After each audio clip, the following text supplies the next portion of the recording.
Bismillahirrahmanirrahim. Assalamualaikum warahmatullahi wabarakatuh. Innal hamdalillah nahmaduhu wa nasta'inuhu wa nastaghfiruh wa na'udzu billahi min shururi anfusina wa min sayyiati a'malina. May yahdihillahu fala mudilla lahu wa may yudlil fala hadiya lahu. Asyhadu an la ilaha illallah wahdahu la syarika lahu wa asyhadu anna Muhammadan 'abduhu wa rasuluhu la nabiyya ba'dah, ma ba'du. Baik anak-anak sekalian, kaifa halukum jami'an? Ya, di pagi hari ini kita akan melanjutkan pelajaran kita, yakni pelajaran nahwu. Ya, namun terlebih dahulu kita bersyukur pada Allah atas limpahan nikmat dan rahmatnya sehingga kita masih bisa belajar walaupun secara online. Tak lupa kita ucapkan salawat dan salam kita kepada Nabi kita, Nabi Muhammad sallallahu alaihi wasallam, ya, yang telah mengajarkan Islam dan menyampaikan sunnah-sunnahnya kepada kita.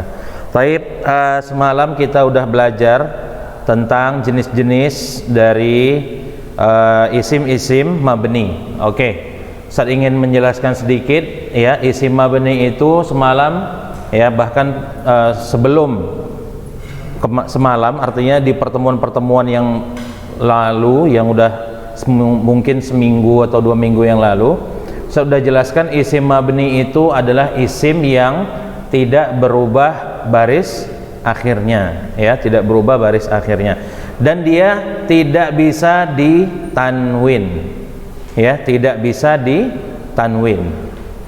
Oke, yang tidak bisa ditanwin itu adalah namanya isim ghairu munsharif, ya. Isim mabni itu artinya isim yang tidak bisa berubah, sementara ismul ladzi la yansharif artinya isim yang tidak bisa ditanwin. Ya, semalam Ustaz jelaskan ada 12 jenis dari isim ghairu munsharif. Kita udah belajar semalam itu ada sighah muntahal jumu', kemudian alifut ta'nis al maksurah dan alifut ta'nis al mamdudah. Semalam udah Ustaz jelaskan, mudah-mudahan antum masih ingat, terutama yang hadir di hadapan Ustaz, ada 2 orang sini teman-teman antum, ya. Nah, sekarang kita masuk pada kelompok 2-nya. Lihat, ya.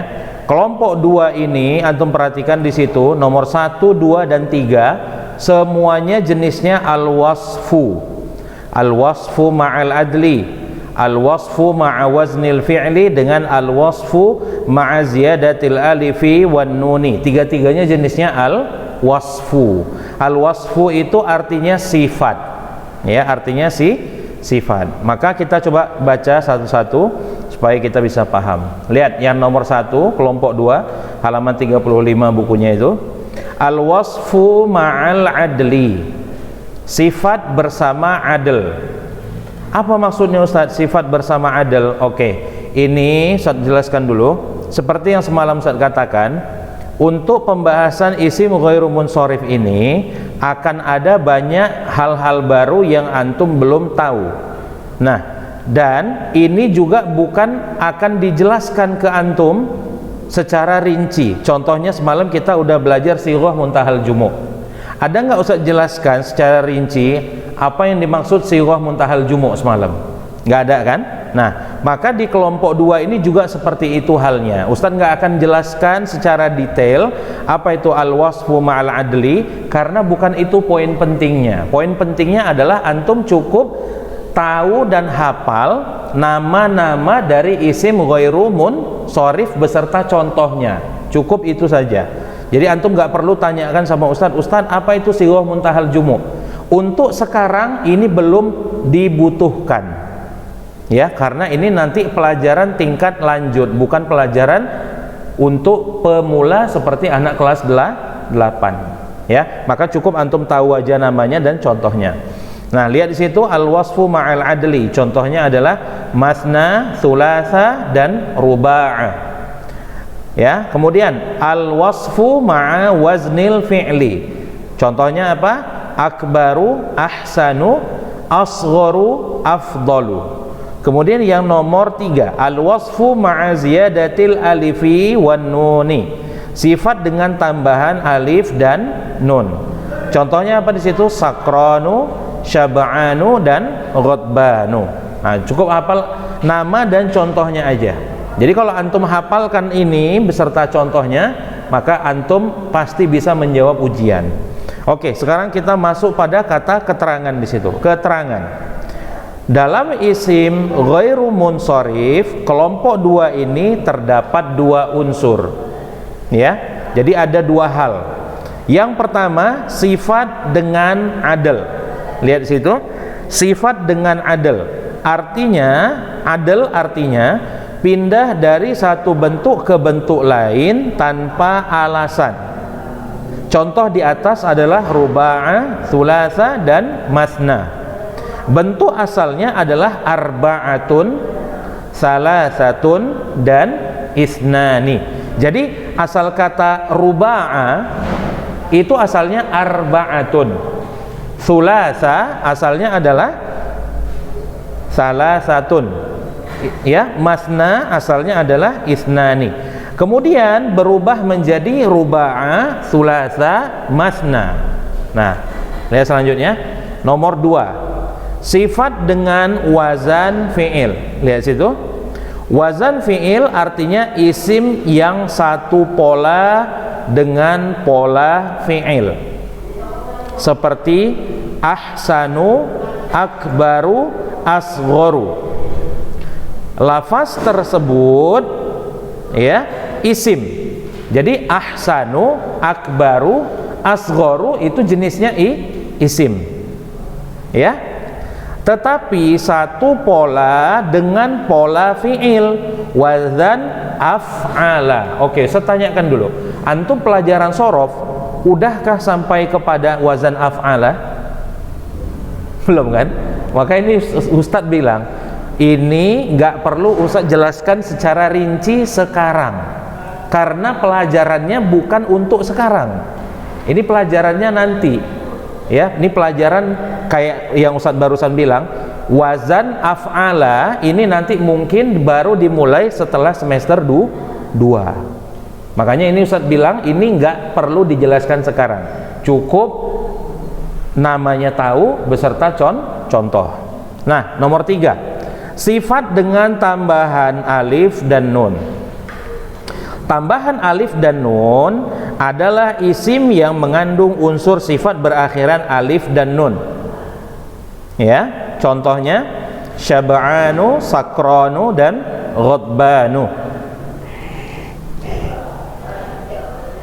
Nah, lafaz tersebut yang 3 itu di atas, syab'an, sakran, dan ghadban ini ya, lafaz tersebut isim yang mengandung unsur sifat. Nah, jadi apa artinya syaba'an itu? Syaba'an itu artinya kenyang. Kenyang itu sifat atau bukan? Saya sedang kenyang sekarang. Sifat enggak? Sifat. Antum jangan pikir begini ya, sifat itu artinya perawakan seseorang.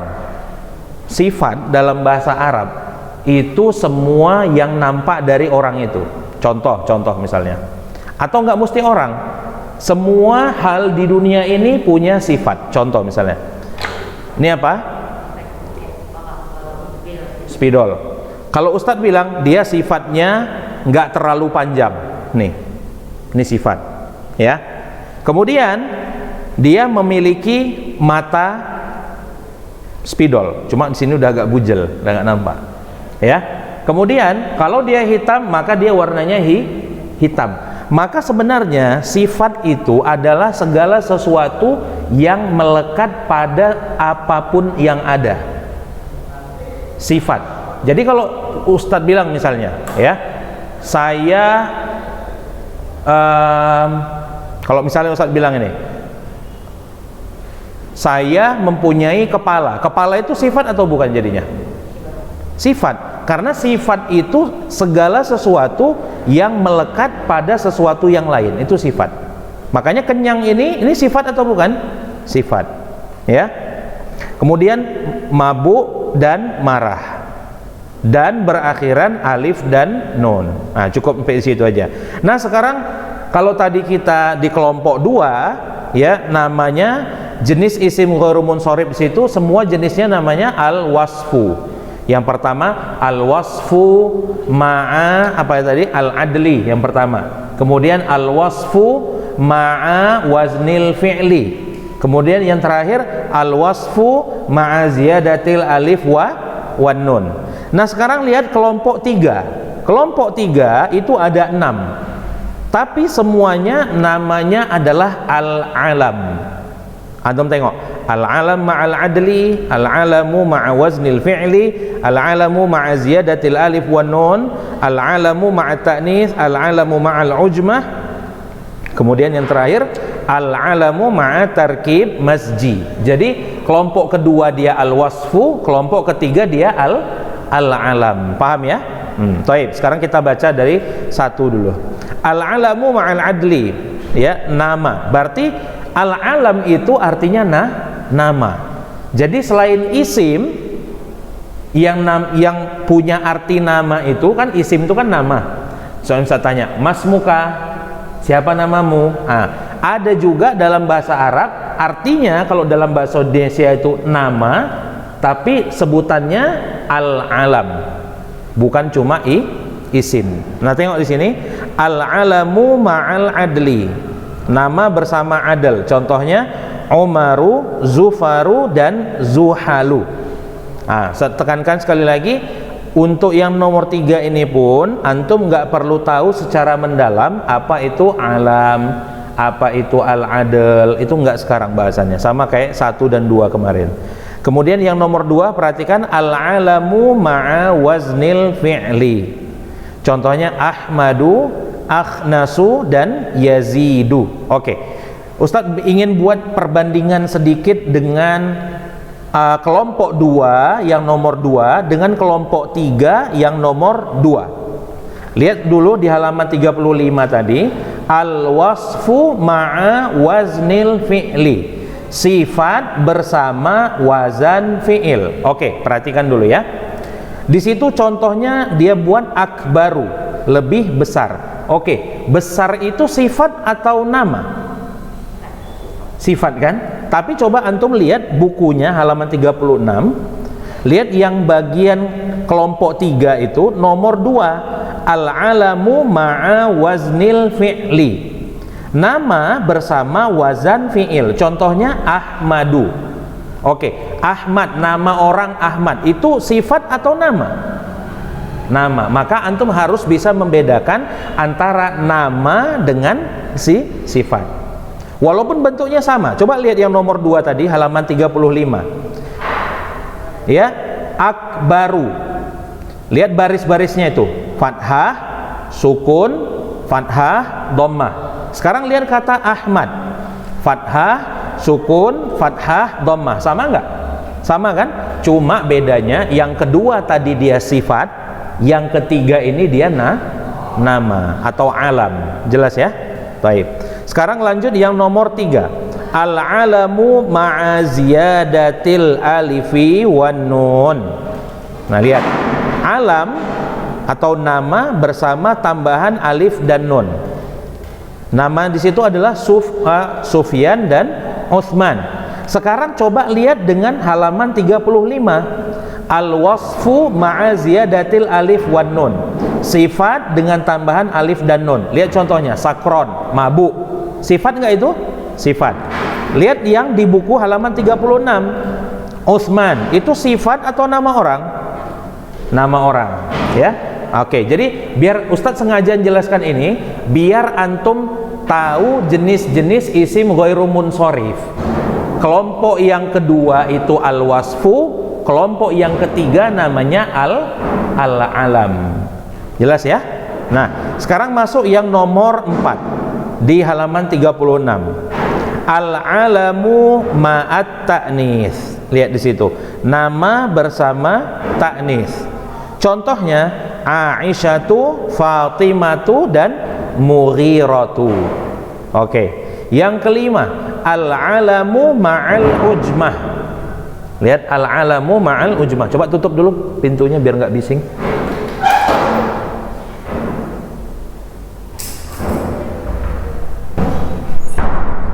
Oke, lihat yang nomor 5 lagi, al-alamu ma'al ujmah. Antum lihat di situ. Ya, nama bersama ujmah. Contohnya Ibrahim, Ismail, dan Yusuf. Kemudian nomor 6 yang terakhir, al-alamu ma'a tarkib masji. Lihat di situ. Nama bersama tarkib masji. Contohnya Ba'labak dan Hadramaut. Oke, sekarang kita baca keterangannya. Gak fokus kita belajarnya, bising kali. Nah, sekarang lihat keterangannya. Kelompok isim ghair munsharif ketiga, jenis yang kelompok 3 ini terdiri dari 6 macam dan masing-masing mempunyai 2 unsur. Unsur pertama al-alam, artinya nama.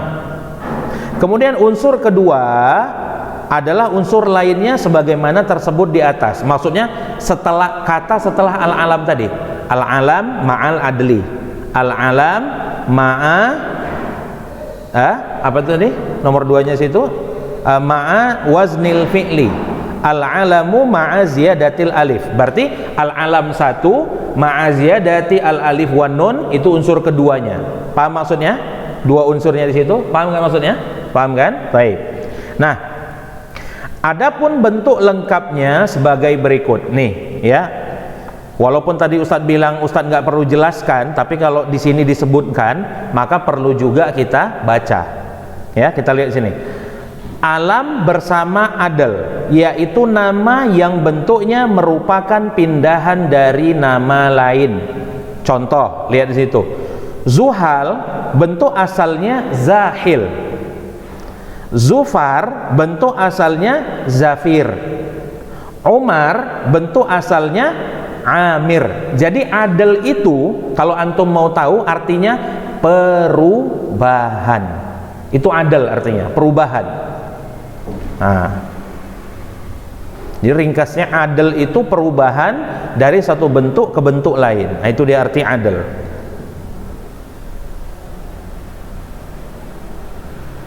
Nah, sekarang yang nomor 2, alam dengan wazan fi'il, yaitu bentuk isim yang satu pola dengan pola fi'il. Contoh Ahmadu, Akhnasu, dan Yazidu. Nama-nama tersebut satu pola dengan pola fi'il wazan af'ala dan pola yabi'u fi'il mudhari'. Sekali lagi Ustaz tanya sama antum. Antum belum belajar kan wazan af'ala di shorof? Belum. Yabi'u, antum tahu ini jenis fi'il apa?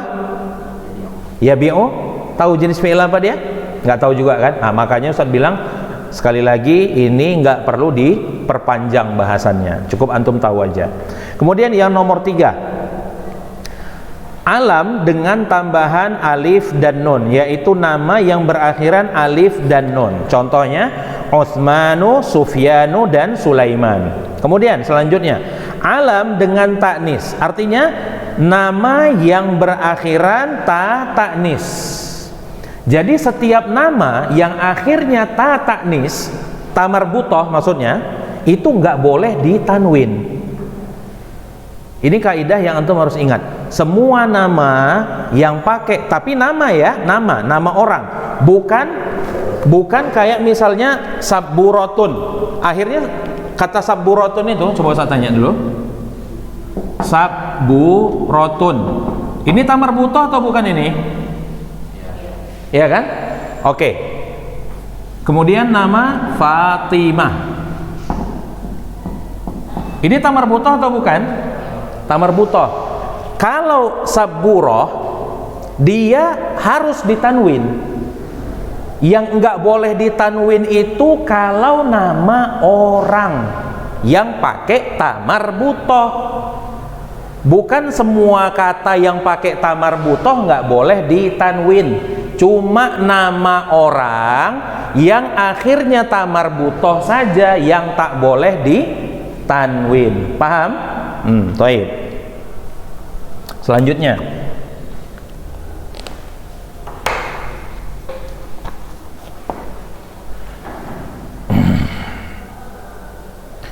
nomor 5, perhatikan situ, alam dengan ujmah. Lihat, alam dengan ujmah, perhatikan ya. Ujmah maksudnya adalah nama asing dan bukan nama Arab seperti Ibrahim, Yusuf dan Ismail. Ini Ustaz mau tanya dulu sama antum. Selama ini kalau nama orang Ibrahim, Yusuf, Ismail, kira-kira antum menyangkanya itu nama orang Arab atau bukan? Nama orang Arab kan? Tapi kalau antum baca di buku ini, apa dibilangnya? Nama bukan Arab. Jadi Ustaz, nama apa? Oke, ini perlu saya jelaskan sedikit. Ibrahim, kayak ini tadi di buku ini. Antum tahu sejarah Nabi Ibrahim? Antum tahu Nabi Ibrahim itu punya 2 anak? Tahu siapa namanya? Ismail dengan Ishak. Oke, saya jelaskan dulu. Nabi Ibrahim dia bukan orang Arab. Tahu alasannya kenapa? Karena perhatikan, orang Arab itu nanti menikah dengan Nabi Ismail, barulah nanti ada keturunan Arab dari situ. Berarti Nabi Ibrahim bukan orang Arab kalau gitu kan? Kemudian perhatikan, Nabi Ibrahim punya anak satu lagi namanya Ishak. Udah, Nabi Ishak ini nanti punya anak namanya Yakub. Nabi Yakub, antum tahu dia punya gelar apa? Tahu nggak antum? Antum tahu Bani Israel? Tahu? Israel itu, Bani itu artinya anak. Bani itu artinya anak. Oke? Israel itu berarti anak Israel. Tahu antum siapa Israel? Nabi Yakub. Antum udah tahu? Berarti Bani Israel hari ini semuanya adalah anak dari Nabi Yakub. Siapa kakek Nabi Yakub tadi? Nabi Ibrahim. Berarti Nabi Ibrahim bukan orang Yahudi atau Bani Israel. Maka nama Ibrahim yang antum sangka selama ini adalah nama Arab, aslinya bukan nama Arab. Paham? Kemudian Yusuf, tengok di situ. Yusuf itu siapa bapaknya? Nabi Yakub. Nah, berarti Yusuf, walaupun banyak orang Islam pakai nama Yusuf, Yusuf itu nama bukan nama Arab. Berarti Ibrahim dan Yusuf tadi tidak boleh ditanwin. Nggak boleh antum baca Ibrahimun, nggak boleh antum baca Yusufun, Yusufu atau Ibrahimu. Paham? Taib. Lanjut yang nomor 6. Alam dengan tarkib mazji. Alam dengan tarkib mazji. Lihat situ. Tarkib mazji maksudnya adalah 2 nama yang dijadikan satu. Ya, seperti Hadramaut, Ma'di, Karab. Berarti ada 2 kata sebelumnya dijadikan satu. Nah, lihat contohnya. Nama Hadramaut berasal dari 2 nama, yaitu Hadr dan Maut. Kemudian dijadikan satu nama, jadilah namanya Hadramaut. Kemudian demikian pula dengan Ma'di Karib, berasal dari kata Ma'di dan Karib. Juga nama Sibawaih berasal dari kata Sibun dan Waihun. Paham sampai di sini? Nah, sekarang kita baca ini yang terakhir, syarat-syarat menjadi isim ghair munsharif. Lihat situ. Terdapat 2 syarat untuk menjadi isim ghair munsharif. Yang pertama, tidak diidhafatkan pada kalimat lain. Antum ngerti maksud diidhafatkan? Disambung ya, disambung. Nah, contoh sholaitu fi masajida dibaca fathah walaupun didahului oleh huruf jar karena termasuk isim ghair munsharif. Tetapi jika diidhafatkan kepada dhamir akan berubah menjadi shallaitu fi masajidihim. Dibaca kasrah dan tidak menjadi isim ghairu munsharif. Paham antum nih? Paham apa enggak? Kalau enggak paham, ini memang sengaja enggak usah jelaskan, karena kalau usah jelaskan ini akan banyak memakan waktu. Jadi ini nanti akan Ustaz jelaskan apabila antum sudah balik masuk ke kelas seperti hari sebelumnya. Seperti minggu lalu ya. Baik. Kemudian nomor 2, ini juga sama, tapi kita baca tidak terdapat alif lam di awalnya. Contoh an Mughirah dibaca fathah.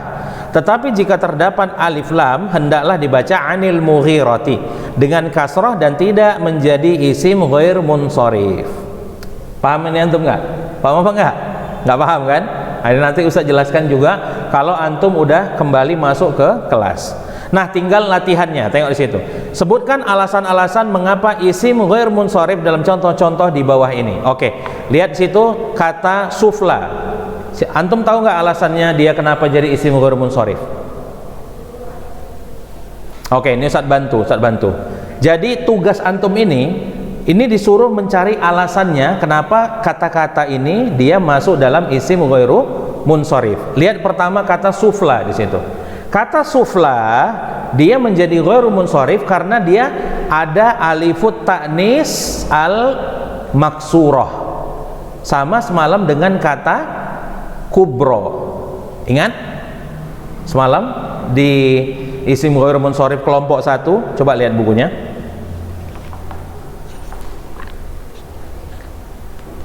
Di halaman 34 nomor 2. Nampak? Sama nggak dengan contohnya di sini? Sufla dengan kubro sama kan? Nah, maka kata sufla ini dia termasuk jenis isim ghairu munsharif dari bentuk alifut ta'nis al maksurah. Kemudian kita lihat yang hamra nomor 2. Dia termasuk nggak dalam isim ghairu munsharif? Masuk. Alasannya kenapa?